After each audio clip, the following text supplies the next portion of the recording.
buenas noches, gracias que nos acompaña a Mesa de Diálogo, Canal del Congreso.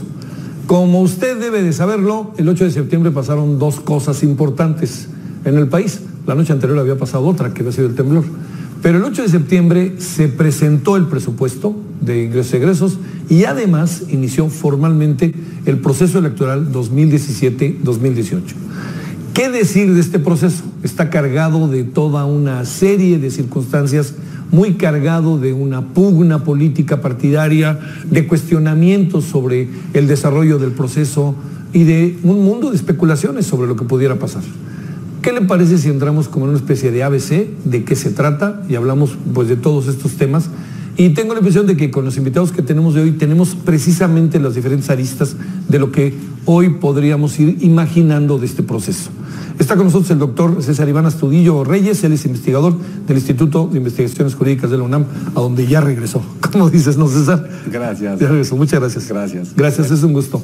La maestra Beatriz Claudia Zavala Pérez, consejera del Instituto Nacional Electoral, que ha estado en el centro, maestra, ¿no? Del instituto. Ay, claro que sí, aquí estoy. Muchas gracias. Gracias. Y también el maestro Francisco Abundis Luna, director de parametría, y pues bueno, es articulista, ha hecho varias cosas pues, a lo largo de su vida. ¿Y cómo has estado, Paco? Muy bien, muy bien. ¿Bien? Gracias por la invitación. Gracias, muchas gracias a ustedes. Al contrario, gracias a ustedes. A ver, demos una primera ronda así tal cual, ¿no? Sin darle muchas vueltas. Empezamos, César. A ver, ¿cómo ves las cosas? ¿Qué viene a partir de ahora? En cuestiones técnicas, cuestiones de cada uno en su área, ¿cómo ve las cosas? Bueno, pues ciertamente iniciamos un proceso electoral que tiene muchas particularidades. Yo quiero señalar brevísimamente algunas. La homologación de los calendarios electorales va a reflejarse en esta ocasión en toda su dimensión. Vamos a acudir a elegir al número más grande en la historia del país, más de 3.400 cargos de elección popular, desde el más visible, que es el de presidente de la República, hasta muchísimos ayuntamientos, diputados locales, 9 gubernaturas, incluidas las de la Ciudad de México. Segundo, es también por cuestiones normales la elección a la que van a poder ir a votar el mayor número de mexicanos en la historia. En términos cerrados, 88 millones. Un dato a destacar de esos 88, el 25% de esos 88 millones, que no es menor, 22 millones son mexicanos y mexicanas muy jóvenes, entre 18 y 29 años, lo cual es significativo. Para muchos será primera vez. Para muchos es la primera vez. Alrededor de 11 millones va a ser su primera vez. Tercer lugar, tenemos invitados especiales en esta ocasión, porque si bien es cierto, los candidatos independientes ya han participado en elecciones locales, es la primera vez que a estos cargos federales, al de presidente de la República sobre todo, van a poder aspirar ya candidatos independientes. Vamos a ver por primera vez también a un partido político nacional en este contexto, porque si bien ya ha participado, por ejemplo ahora en el Estado de México, Morena se presenta por primera vez a una elección presidencial.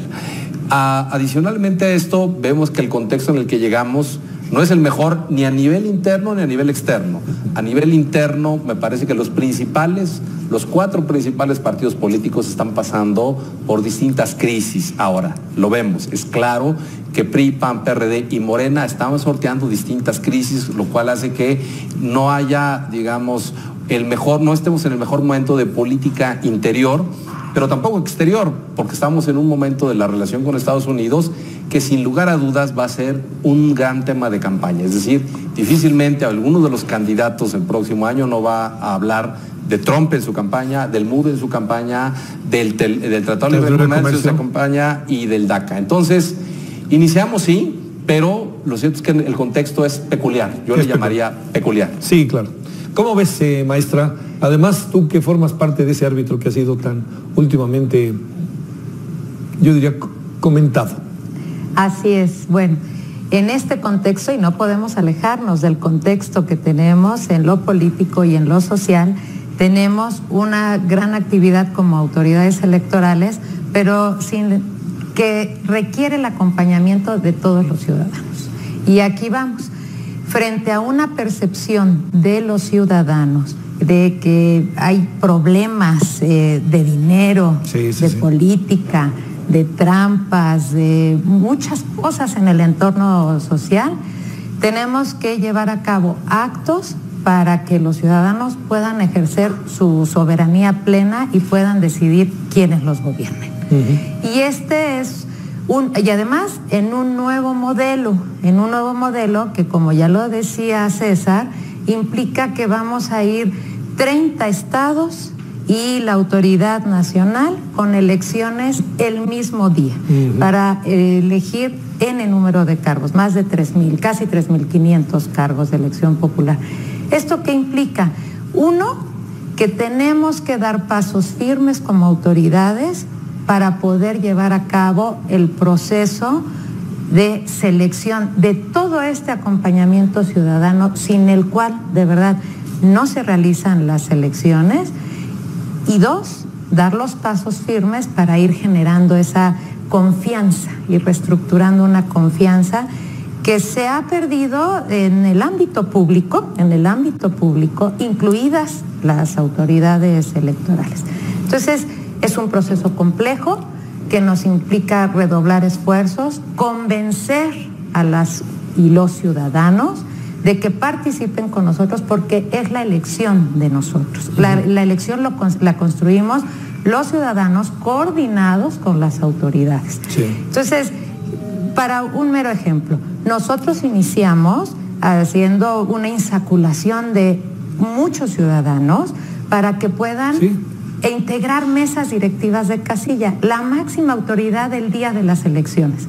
La mesa directiva de casilla es los ciudadanos que están de su comodidad recibiendo esos votos y los van a contar y los van a separar para dar esa definición. Entonces, ese proceso, en el contexto que no estamos alejados, es muy complejo, ¿no? Pero lo único que te quiero decir es, desde la autoridad hemos estado ya instrumentando todas las acciones. Ahorita, ya al arranque del proceso electoral, ya tenemos definidas la integración de todas las autoridades electorales a nivel estatal y la nacional, evidentemente, que ya está trabajando.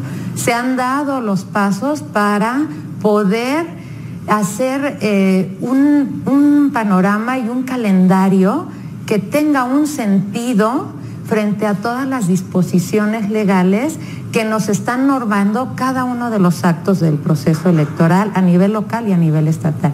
Y me refiero, grandes etapas, te las voy. La preparación de la elección, próximamente ya en diciembre inicia una etapa de precampaña, que después ese recurso va a ser vigilado, va a ser fiscalizado y se tienen que dar unos resultados para el registro de candidatos, que es otro gran momento en donde se empieza el diálogo entre los contendientes, pero con un reflejo evidentemente hacia la sociedad. Y después vienen las campañas, el momento más crucial. Frente a este entorno, con mayor competencia, bienvenido toda esta discusión, todos estos planteamientos, pero hay un proceso complejo, pero con autoridades que estamos buscando caminar y comunicarnos directamente con los ciudadanos y las ciudadanas para que podamos comprender este gran proceso que es el proceso electoral. ¿Cuándo deben de tener los partidos sus candidatos? A ver, primero...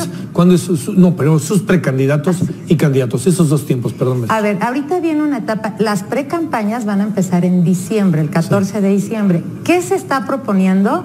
Una etapa final en febrero para que todas las autoridades del 11 de febrero recorramos los tiempos que constitucionalmente en cada uno de los estados está previsto para la duración de las precampañas, porque todas tienen duración diferente. Lo que se hizo de parte de esta autoridad es fijar una fecha final y de aquí cada una de las autoridades van a empezar a contar. En la federal empezamos el 14 de diciembre. La elección federal es presidente, senadores y diputados federales, ¿no? Todos vamos a concluir, o la propuesta sí, es el 11 de febrero concluimos esta primera etapa de precampaña. Ahí van a surgir los candidatos y las candidatas que se van a postular ya para ser registrados como candidatos de un partido, de una coalición, y a quienes van a ir a la campaña electoral a presentar su plataforma. Bueno, a ver, una cuestión nada más. Esto no obsta para que haya ya precandidatos o virtualmente candidatos, como sería el caso de Morena, ¿no? O sea, una cosa es que lo registren y otra cosa es que ya sepa pues el imaginario colectivo que lo son, ¿verdad? Ahí no hay nada, no hay ningún problema. Técnicamente no hay ningún problema. No, todavía no estamos en esa etapa. Ahorita, es más, se va a abrir una etapa en la que los partidos políticos le tienen que avisar a la autoridad cuál va a ser su procedimiento que van a utilizar para seleccionar sus candidatos. Sí. Sus precandidatos, ellos van a tener, los partidos políticos tienen una organización interna que nos tienen que hacer saber a las autoridades para saber cuáles son las reglas para sus precandidaturas. Es una competencia interna y ellos definen cuáles van a ser las reglas. ¿Qué puede no haber competencia? Simplemente yo decido por un consenso, pero se lo tiene que informar al instituto. Así es. A ver, nada más para cerrar esta parte técnica, ¿los independientes? Los independientes tienen ahora ya un plazo, ya inició, porque ellos tienen que juntar firmas para el apoyo ciudadano que requieren. ¿Cuántas firmas son? Dependiendo, el 1% del padrón va a ser para presidente de... Que serían... 850,000. Sí, más de 850,000. ¿No? Y luego viene para senadores, para diputados, cada uno va a tener que presentar sus firmas, sus apoyos ciudadanos. Eso después ya se va a traducir en si logran poder acceder a una candidatura. Muy bien. Si nos permites, Paco, vamos a hacer una pausa para que regresemos y nos digas cómo la ves desde un ámbito que hemos estado conversando mucho, ¿no? ¿Qué va a pasar con las encuestas? Claro. Nadie quiere hacer encuestas. Vamos a la pausa y nos dices.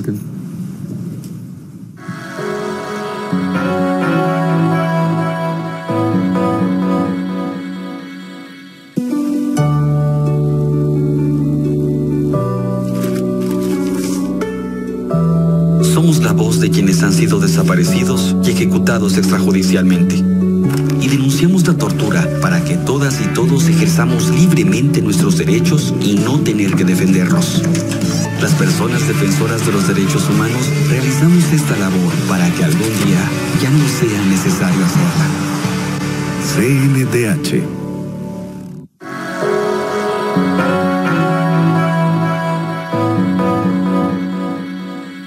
Pensando en lo que hemos visto en los últimos procesos electorales donde ustedes juegan un papel muy de referente. Mira, antes de hablar de la información que se genera con encuestas de opinión pública o diagnósticos electorales, yo pondría por delante entender el comportamiento electoral, que creo que es infinitamente más importante si me pongo académico, sociológico, ¿no? Porque ciertamente este fenómeno del cual estamos hablando, ¿no? Casi 3.500 elecciones o 3.400, ¿no? Tenemos ya la autoridad electoral, tenemos a la parte académica jurídica. Lo que nos toca a nosotros, más allá de estos diagnósticos, es qué le pasó al elector, ¿no? O sea, porque al final lo que pasa en el 18 lo vamos a tener que explicar, ¿no? Antes o después. Y sí estamos en este fenómeno de concurrencia electoral, es decir, donde se juntan varios periodos, ¿no? Varias elecciones que antes eran locales y luego se separaron federales, salvo 2 estados, si no estoy mal, corrígeme, Aguascalientes y Tlaxcala, no tienen elección local, sea por ayuntamientos, gobernador, una elección y estados que acaban de tener elección. Veracruz se va a repetir, Puebla se va a repetir, tienes además elecciones en Tabasco, Chiapas, todas es para gobernador, ¿no? Tienes elecciones en Guanajuato, Jalisco, eso por hablar de las de gobernador. En la Ciudad de México. En la Ciudad de México, pero además, nomás para ponerte el ejemplo más claro, 2 estados donde acaba de haber elección para gobernador, Estado de México y Coahuila, van a tener ayuntamientos. Wow. Y en muchísimos otros estados donde hubo elecciones en el 15, Michoacán, Colima, van a tener elecciones de ayuntamiento. Entonces, esa concurrencia no la...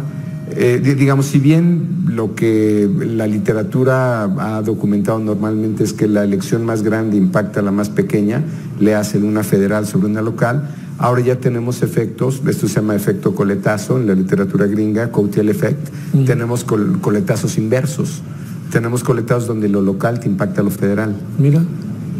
¿No? Que son como fenómenos nuevos.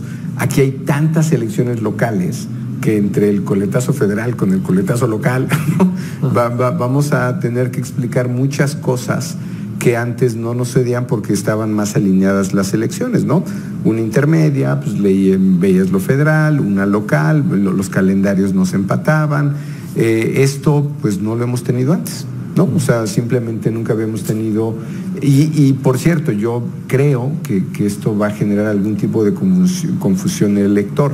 Si de por sí ya en lo federal tiene 6 posiciones, luego súmale esa lo local, pero lo local no todas tiene gobernador, no todas tienen, ¿no? Esa me parece algo primero que hay que descifrar.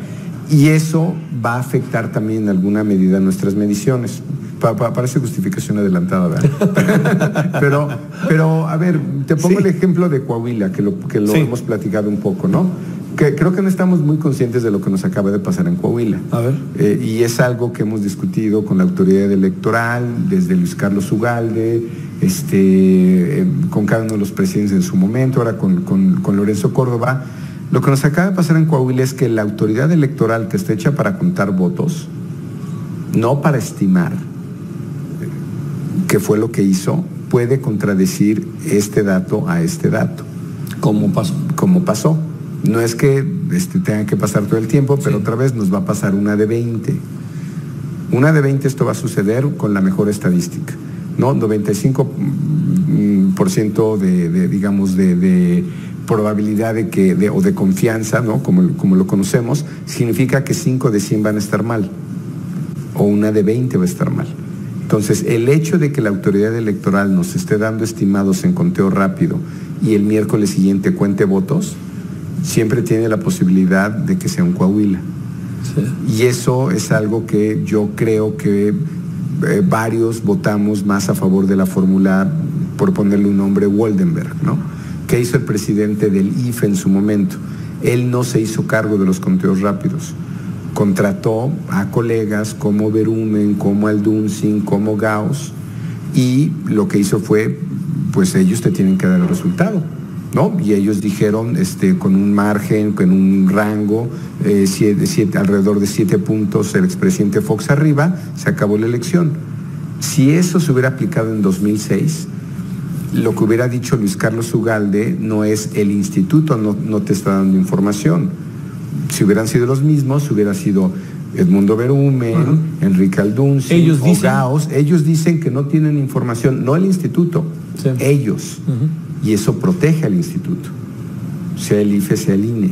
Sí. Y nosotros desde hace mucho tiempo creemos que hay un problema de diseño, porque sí te meten crisis institucionales. Jamás en la vida un conteo rápido había sido causal de nulidad, como se está argumentando hoy día en Coahuila, ¿no? Entonces, para hablar de estas complejidades, ¿no? Es decir, la estadística es muy generosa, la estadística nos puede representar mucho, pero si no reconocemos sus límites, incluidas las encuestas, y más con los escenarios que tenemos ahora de,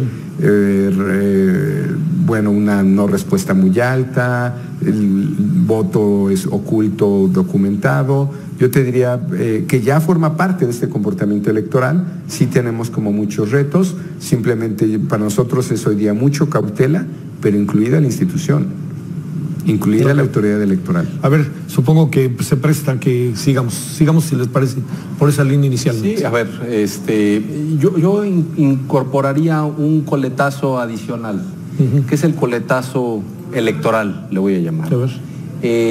Lo que ha intentado hacer ahorita la autoridad electoral, el INE, es de cara al inicio del proceso electoral tratar de asumir esta función que le da la Constitución de hacerse cargo del proceso electoral y también de manera subsidiaria de cuestiones que afectan excepcionalmente el desarrollo del proceso electoral.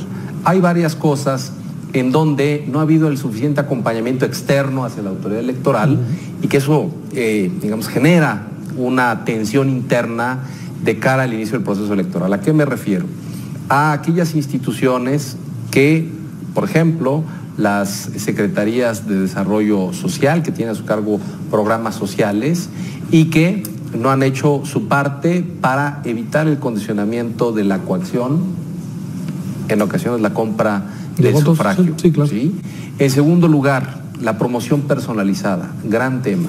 Desde 2007, ya hace 10 años, regulamos el artículo 134 constitucional para tratar de que todos aquellos que intentaban sacar ventaja de la promoción personalizada, de aparecer ellos pagando con recursos públicos, no lo hicieran. Bueno, pues esa ley 10 años después no existe. La autoridad ahora estableció reglas para tratar de detener, digamos, ese fenómeno. Y en tercer lugar, se ha constatado que en época electoral sube de manera muy importante los flujos de dinero en efectivo que circulan en el país. Claro. En las últimas 2 elecciones, en 2002 y 2015, se dijo que de lo que fluye normalmente, porque fluye sin lugar a dudas, había subido 33 mil millones de pesos el flujo de efectivo y, digamos, esto es en año electoral, de tal suerte que hay un elemento que te permite decir que cuando hay elecciones hay más dinero circulando. En eso el Banco de México, en eso el SAT deberían también tener mucho más información y también de cara al otro las auditorías, la auditoría superior, las auditorías de los estados. No ha habido ese acompañamiento y lo que ha hecho la autoridad electoral es tratar de establecer reglas que ciertamente originalmente probablemente no les toque, pero están cuidando que el proceso electoral no se vea afectado en las condiciones mínimas de equidad. Bueno, establecen algunos lineamientos, van, y los partidos políticos que se sienten muy, muy cómodos, sin reglas que los aten, impugnan masivamente. Y yo el coletazo electoral que veo es que ciertamente el Tribunal Electoral en esta parte fue demasiado deferente con los actores políticos y muy poco deferente hacia la autoridad electoral que estaba tratando de establecer las mejores condiciones. Yo ahí veo ese coletazo, lo vi porque echaron abajo ese lineamiento, de tal suerte que ahora, incluso al haber echado abajo esos lineamientos, lo que estamos viendo es que todos los actores políticos que solían utilizar estas prácticas, sobre todo las de la propaganda personalizada, lo están haciendo de manera más abierta porque sienten que ya tienen un salvoconducto. No hay piso parejo. No hay piso parejo. Bueno, que eso era lo que quería el IFE, el INE. Sí, no hay piso parejo. Y le dijeron al INE que no. Hay una cancha, yo así lo advierto, profundamente dispareja y con eso vamos a batallar, de tal suerte que eso lo que al final del día nos puede llevar es a decir que lo hemos venido repitiendo, pero no aprendemos, no tenemos ese aprendizaje. Sí, técnicamente la elección estuvo maravillosamente organizada, se instalaron el 99.99% de las casillas, pero la autoridad electoral no fue capaz de detener todo esto que genera unas ventajas indebidas, pero lo intentó, hay que decir, lo intentó y las demás instituciones no hicieron su parte. Bueno, déjame preguntártelo después de la pausa, para nada más cerrar, porque tenemos otra pausa, porque ahora sí que se concentró en el INE, ¿no? ¿Hasta dónde llegan sus responsabilidades, como uno dice? Todo esto que le pasa al INE, se lo pregunto a alguien que no esté en el INE, pero conoce el INE. ¿Es responsabilidad del INE o de quién es responsabilidad? Yo creo que hay un gran compromiso compartido que no se ha asumido a cabalidad. Para que salgan bien las elecciones hay que hacer muchas cosas fuera de la valla perimetral de las elecciones y muchas cosas dentro de la valla perimetral de las elecciones. Hay cosas que sí le tocan a la institución electoral y hay otras que no le tocan. Por ejemplo, no le debería tocar justamente regular el tema de la propaganda personalizada, porque eso debería ser parte de una ley expedida por el Congreso. No la ha expedido. Entonces, sí, en esa parte yo creo que hay que ser muy cuidadosos porque a veces le echamos toda la culpa a la institución electoral y realmente no la tiene. Yo creo que hay que repartir responsabilidades porque para que un proceso electoral salga bien necesita un alto compromiso de todas las instituciones y los poderes públicos del Estado mexicano. Bueno, vamos a la pausa y será el turno del INE. Y no lo digo en términos de debate, sino más bien en términos de... Es que esto que dice Paco Abundis a mí me llama mucho la atención y ahora también, o sea... Yo creo que el INE no se ha sabido desmarcar de muchas cosas que no son de su responsabilidad. Bueno, ¿qué te parece? Nos dices si sí o no después de la pausa.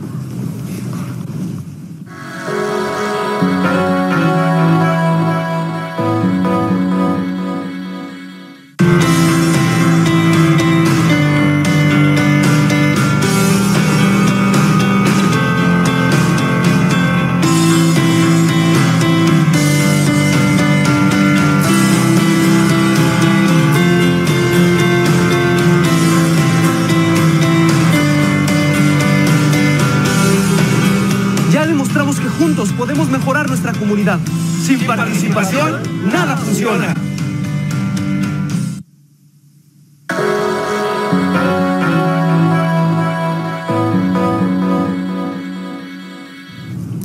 Bueno, a ver, Claudia, después de todo lo que se plantea, y yo creo que se plantea como en un tono de construcción, esa es mi impresión, ¿no? Respecto a las actividades del INE. ¿Cómo ves todo eso? A ver, ¿cómo lo veo yo? El INE tiene, el proceso implica, desde mi punto de vista, 3 grandes momentos. Preparar la elección, el día de la jornada electoral, el día de la votación y los resultados. Sí. En esta primer parte de preparar la elección tiene que ver mucho la corresponsabilidad que se refería a César. Todos somos responsables de adecuarnos a las reglas que se pusieron para la competencia electoral. Y esa corresponsabilidad la deben asumir los partidos políticos, debemos asumir las autoridades la parte que nos corresponde para lograr que se seleccionen a los ciudadanos, que se instalen las casillas en los lugares permitidos por la ley. Y entonces aquí es corresponsabilidad de todos, de medios de comunicación también, para ir dando la información que nos conduce de una manera equilibrada a conocer las candidaturas, por ejemplo, las propuestas que se tienen, la cobertura noticiosa. Esa parte se han instrumentado reglas, ya algunas existen en la ley, pero se han instrumentado a través de acuerdos del instituto para lograr que una equidad desde la visión de la autoridad, porque esos casos llegan para ser resueltos por las autoridades, ¿no? Entonces esa es una parte fundamental del proceso electoral, la preparación de la elección, que llega hasta el momento en que el instituto tiene instaladas las mesas directivas de casilla donde van los ciudadanos a votar. El día de la jornada electoral también existen corresponsabilidades. Como decía César, normalmente y en todas las estadísticas vemos que se instala 98, 99 y hasta el 100% de las casillas donde van los ciudadanos a votar.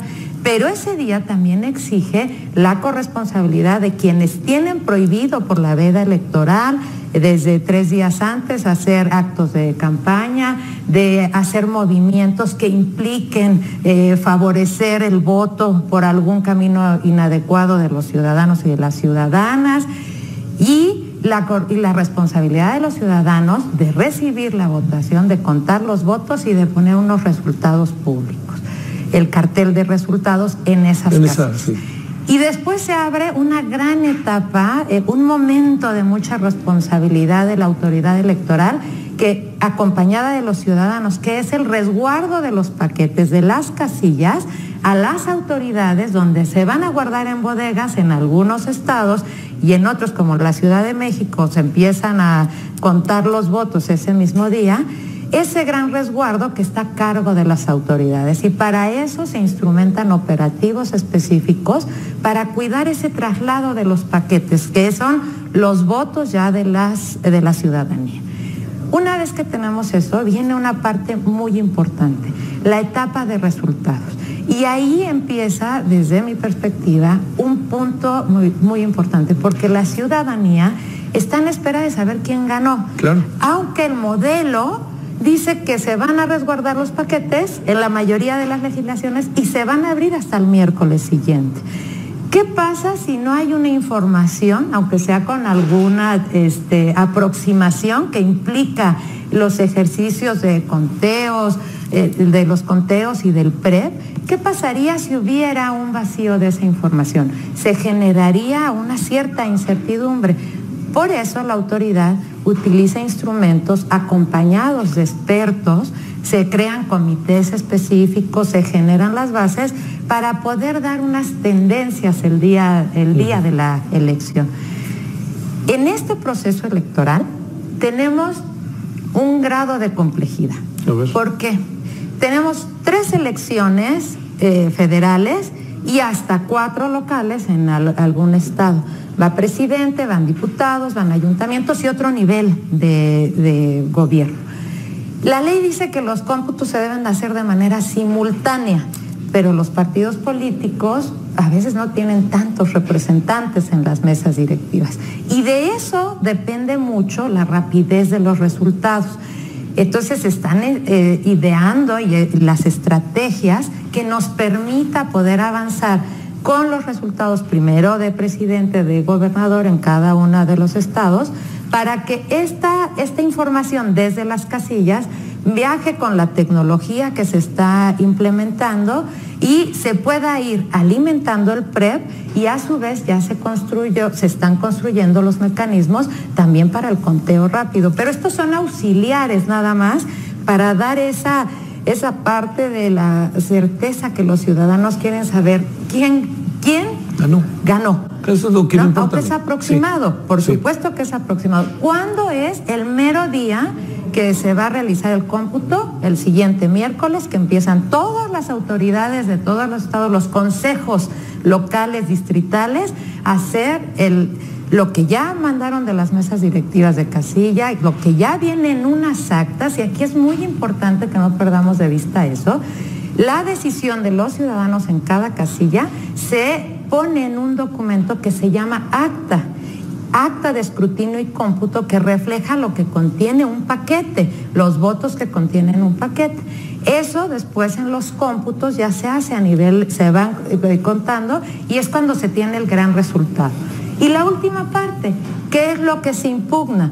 Se puede decir que hubo una falla en conteos. A ver, son aproximaciones, y las mismas reglas de la estadística, en ocasiones a la autoridad, cuando están los intervalos que se cruzan, la autoridad misma, y eso se debe comunicar a la ciudadanía también, de que se están cruzando estos datos y que no hay esa aproximación que permitan a la autoridad dar una tendencia, no el resultado, dar una tendencia.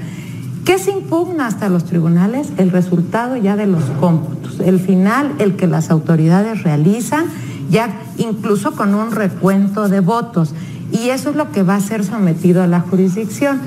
¿Podrá alegarse alguna falla en cuestiones técnicas de los conteos del PREP?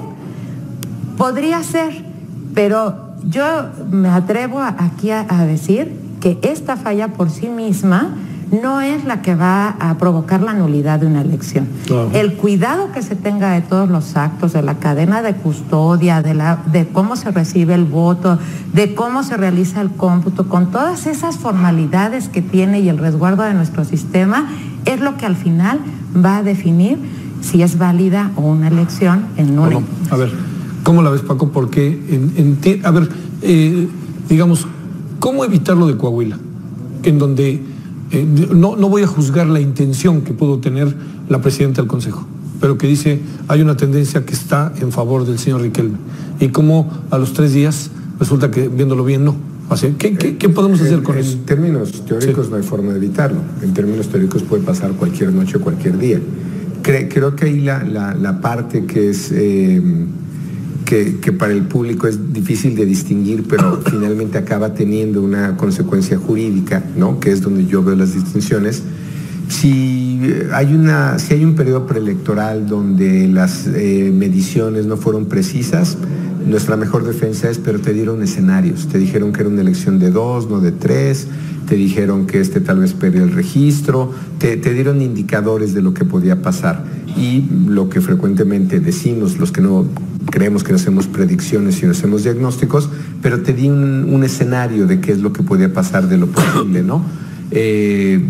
Digamos, al final de la elección del Estado de México podríamos argumentar, lo único que no te dije es que iba a ganar Josefina Vázquez Mota.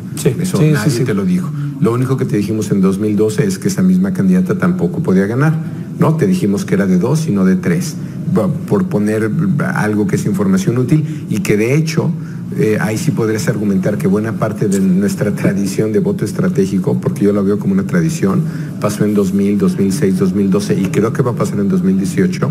Finalmente, cuando el público se entera de quiénes son los 2 más probables que puedan ganar, ahí se concentra la elección. Y es como una especie de tener una primera y segunda vuelta, ¿no? Por legitimar el método. Entonces, puedes cuestionar todo el periodo preelectoral, y se ha argumentado mucho ahí de cuánto influye en el elector. Honestamente, no hay literatura que pruebe que eso es contundente. Digo, se daría para otro programa, porque eso no hay evidencia que suceda. Irónicamente, nuestra ley electoral nos mete en un apagón informativo 5 días antes, blackout informativo, sí, que nosotros. toda la información las tienen los tomadores de decisiones, incluso los medios. El único que no tiene información es el elector, pero sí le das el voto, ¿no? Sí. Entonces, digo, va contra toda práctica democrática moderna. Las sociedades liberales democráticas tienen información continua hasta el día de la elección. Y el día de la elección pues ya no te lleva sorpresas, o sea, tienes un escenario. ¿Bajo qué supuesto, supones, Paco, se hace esto del blackout o del... Pues es o démosle a los ciudadanos que tiempo las para reflexionar? mediciones se ocupan como parte de la campaña y entonces puede influir perversamente al elector. Pero es muy irónico lo que está asumiendo ese principio, porque sí le das el voto, pero no le das información. Sí le das el voto, pero lo infantilizas, crees que es medio... pues como que no puede discriminar. Que va a ser fácilmente influido. Ese es un primer elemento que no se ha probado. El otro que ha aparecido recientemente, que todavía me sorprende más, es cómo van a influir nuestros conteos rápidos, nuestras encuestas de salida sobre el elector o sobre actores, que perdón, me parece ya no solamente sin evidencia, sino casi cómico, irrisorio, ¿no? Y parecen muchas anécdotas. Es decir, y hablando de colegas y de nosotros mismos, si Consulta Mitofsky en 2010 dio ganador a Javier López Zavala en el PRI por 1 punto y Moreno Valle acabó ganando por 13, es para el récord, para la anécdota, y mi colega Roy Campos saliendo el lunes a televisión diciendo, no, perdón, no, pues nos equivocamos por 14 puntos. Perdón, pero es una anécdota. O sea, ni López Zavala fue y tomó la plaza, ni hubo rebelión, ni, ¿no? Moreno Valle fue gobernador 6 años y se acabó, ¿no? Si Ulises Beltrán de BGC tiene un exit poll de Chihuahua y da internamente de ganador al PRI, nosotros salimos con Milenio y damos de ganador al actual gobernador, es para la anécdota, ¿no? Si el de nosotros estuvo bien, fue el primer dato público que se dio a él como gobernador, y el del colega estuvo mal. Y así te puedo contar N historias, ¿no? N historias perdón, pero son anécdotas internas de gremio. Otra cosa es la autoridad electoral. Yo sí creo que esa es una diferencia abismal. Es decir, que la autoridad electoral de un estimado de estos y te dé a Riva Ayala o a Riquelme para el caso de Coahuila, o en fin, el caso más parecido a eso que habíamos tenido antes y creó toda una crisis institucional fue en 2006, cuando el presidente consejero, por acuerdo del Consejo, no por su decisión, por acuerdo del Consejo, no pudo dar presidente la noche de elección presidencial 2006. Luis Carlos Ugalde no es que no quería, es que, sabía que tenía un ganador, que fue el presidente Calderón, pero no lo podía dar porque el acuerdo es que si no era por más de 1 punto la diferencia no lo daba. Fue una elección de .56. ¿Qué fue lo que creó eso? La percepción de que en realidad no te estaba dando información y te la dio hasta el miércoles, porque entonces a lo mejor tenías otro ganador y te lo guardaste. Sí. Esa fue la percepción pública y dio la oportunidad y generó, ¿no? digamos, hasta la toma de reforma, un terreno, ¿no? un fértil para la especulación. Y no están mal los datos, ¿eh? O sea, ya en la revisión interna el dato estaba bien, tenía un ganador correcto. El problema es que no salió. Y ese vacío de información, ¿no? Otra vez, por eso voy al caso Coahuila, lo único más grave es el tema de este conteo rápido, que se contradice con el PREP y que se contradice con el conteo distrital. Puede pasar cualquier noche, cualquier día, mientras tengamos esa regulación.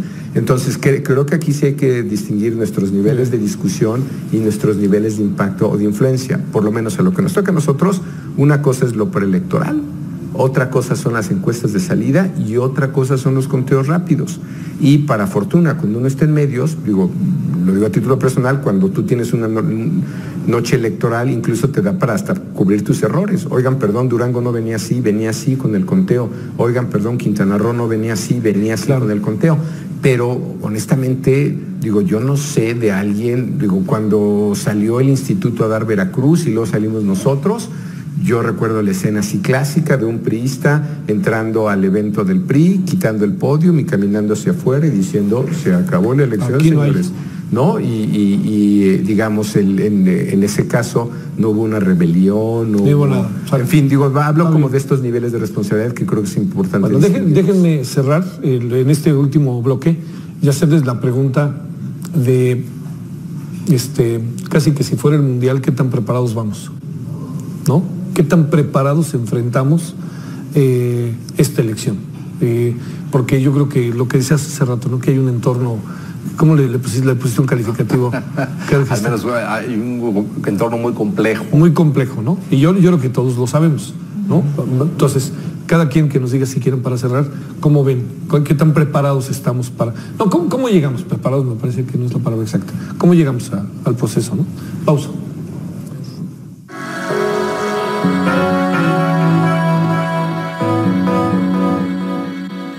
Ese día me llevé el peor susto de mi vida. Noté que mi bebé no tenía movimiento. Marqué al 911. 911, ¿cuál es su emergencia? Mándame una ambulancia, por favor. Mi bebé no respira. Estoy enviando a la unidad más cercana. Mientras llega le voy a pedir que acueste al bebé y le dé 3 palmaditas en la espalda. El 911 es el número de atención de llamadas de emergencia. Recuérdalo, úsalo y cuídalo. Gracias al 911, mi bebé está aquí conmigo.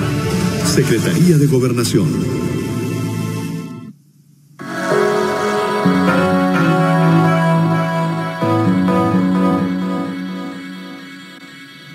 Bueno, entramos a la parte final. Hoy estamos hablando del inicio del proceso electoral 2017-2018. Entonces, en esta parte final, yo les vuelvo a hacer la pregunta, por quien inicie sintonía con nosotros, ¿cómo llegamos, César, a este proceso, en esto de, híjole, pues sí, luces, sombras, preocupaciones, cosas que ya tenemos bien trabajadas, en fin?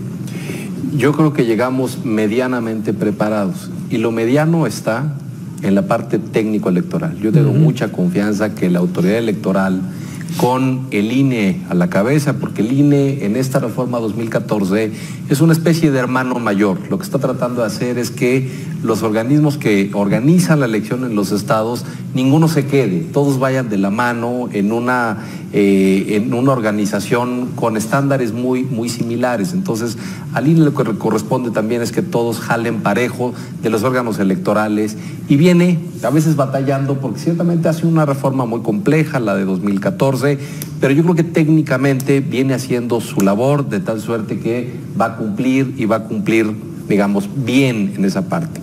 Hay algunas luces y sombras ciertamente de hasta dónde tiene que meterse en la parte que decía Francisco. Por ejemplo, al INE le toca ser un regulador de normas del PREP, de los conteos rápidos, de las encuestas de salida. Hasta dónde se puede meter en una parte, en una parcela que no es su parcela propiamente técnica, pero le debe decir a quienes sí se dedican a eso y son los especialistas, que hay un mínimo de partida que hay que garantizar. Bueno, eso, por ejemplo, está a discusión. La otra parte es la que veo muy descubierta, es esa que está fuera, pero que influye mucho, ¿sí?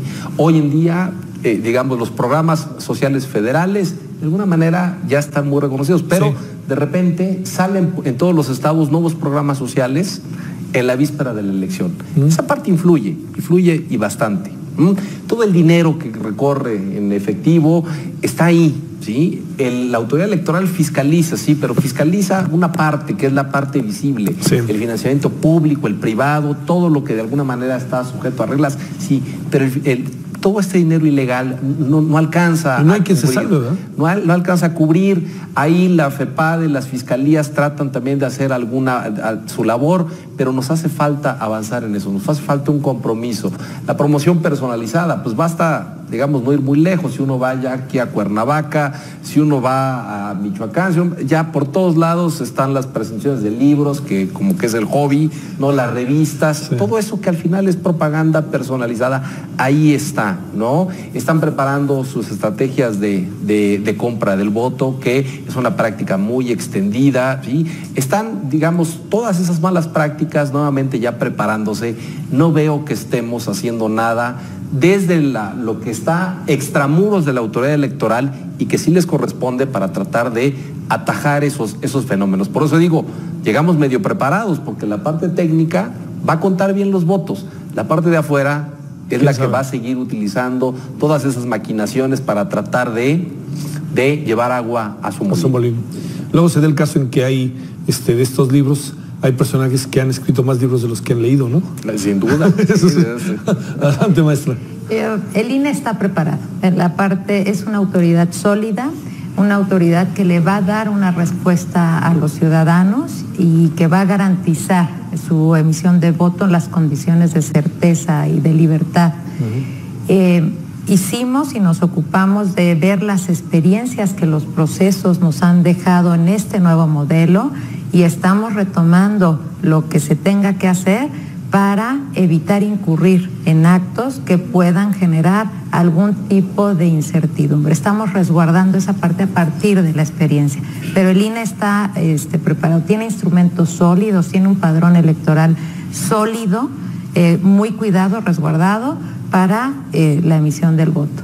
Y ha estado llamando también la atención de todos los que tienen que ver en esta competencia electoral para que nos ciñamos a las reglas que están establecidas, para que demos una respuesta positiva a los ciudadanos. Pero la garantía es el INE está preparado para esta elección, acompañado de todos los organismos públicos. Si pudieras resumir en pocas palabras, Claudia, ¿cómo fue el proceso en la aplicación de esta reforma del 2014, sobre todo lo que tiene que ver con los soples, etcétera? ¿Con qué impresión más o menos estás caminando? Yo creo que una palabra clave es comunicación. Debemos ser muy asertivos en lo que le vamos a decir a la ciudadanía de lo que se debe hacer. Es muy importante la comunicación. Este modelo es complejo y hay que hacer que se haga entendible. Sí, sale. Cerramos, Paco, ¿tú cómo ves? Yo creo que institucionalmente, como en elecciones anteriores, la institución ha mostrado sus capacidades. Yo estoy preocupado por los actores y eventualmente por las campañas. Porque ahí como que imaginas. Pues hay quien estima que esto podría ser algo todavía más polarizado que en 2006, ¿no? El auditorio recordará, Claudia César, familias en la sobremesa del domingo, confrontaciones, dividiéndose porque eran pro Calderón o pro López Obrador. Es decir, podríamos tener un fenómeno de polarización. Con consignas fuertes, ¿no? Peligro para México, por ejemplo. Digamos que la parte virtuosa de las campañas políticas es tu oportunidad de discutir agendas públicas, propuestas, formas de gobierno. La parte perversa es, pues lo acabamos de ver con Estados Unidos, ¿no? O sea, un país dividido por clase, por raza, literalmente. Es decir, donde la elección es un término en inglés, se le conoce como clivajes, ¿no? Los cleavages o las divisiones sociales que ya están ahí, una elección te los puede sacar a flote, ¿no? Y sí tenemos entre divisiones sociales y agravios de algunos grupos, donde pues una elección de pronto se puede convertir en eso, o sea, a través de la campaña. Suena muy irónico, pero frecuentemente los consultores que llevan estas campañas, que no tienen mayor arraigo en este país, hay que decirlo así de manera de crítica, pueden ser colombianos, argentinos, estadounidenses, españoles, a ellos les pagan bono por ganar, no por cómo ganaron, ni cómo quedó la sociedad. Y entonces eso te lleva a un tipo de campaña de pronto pues muy perversa, ¿no? Porque finalmente pues puedes explotar los peores miedos, como ya lo hemos visto en varias elecciones recientes, los peores resentimientos. A mí eso sí me da un poquito de temor, porque si no, y el instituto ahí pues ya llegó a su límite, ¿no? Sí, ya no llega. Tienes el gran dilema liberal, ¿no? De hasta dónde te comportas y eres tolerante y garantizas la libertad de expresión, y hasta dónde ya limitas pues más que campaña negativa, lo que se conoce como, ahora ya se le llama fake news, ¿no? Es decir, porque ya las campañas están hechas de eso, ¿no? Hasta dónde estás atentando contra una minoría, contra un candidato, lenguaje de odio. Todo eso yo creo que lo vamos a ver ahora, porque pues lamentablemente llevamos esa tendencia. Para bien o para mal, no es de México, es de buena parte del mundo. A ver, para cerrar, una pregunta que entiendo que puede ser ociosa en este momento, pero a ustedes les pregunto, ¿vislumbras hoy una elección con amplia participación o no tienes la más remota idea? Lo más probable es que sea alta. Últimamente en las elecciones locales ha ido subiendo, hay que ver la última federal. Donde está lo que te da esta concentración de elecciones es precisamente mayor participación, y lo que te da mayor competitividad es mayor participación. Entonces es muy probable que sea participación muy alta, lo cual viene bien porque legitima más la elección, pero no deja de hacerla compleja, ¿no? Sí. Pero yo sí esperaría mayor participación. ¿Cómo la ves tú, Claudia?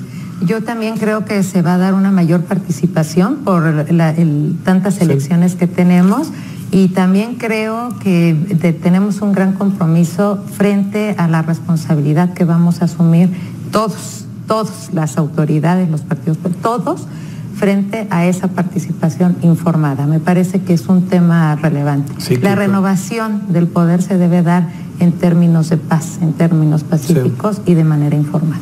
¿Tú cómo la ves, César? Yo creo que también, históricamente las últimas elecciones dan que cuando hay elección presidencial estamos arriba del 60, estamos por el 66, por ahí, andamos, sí. Por ahí más o menos, pero yo creo que sí, y también hay que seguir de cerca el papel de quienes pueden darle también un viraje adicional a la elección, porque quienes ahora van a estar jugando como jugadores externos son los independientes. Los independientes van a llevar un discurso antipartidista, antisistema, y en ese sentido pueden hacer también que varias de las posiciones originales de los candidatos se muevan y entrar en una dinámica distinta de campaña que pueda ser mucho más atractiva para el electorado. Hay que seguirlos de cerca, pero puede ser un elemento a tomar en consideración.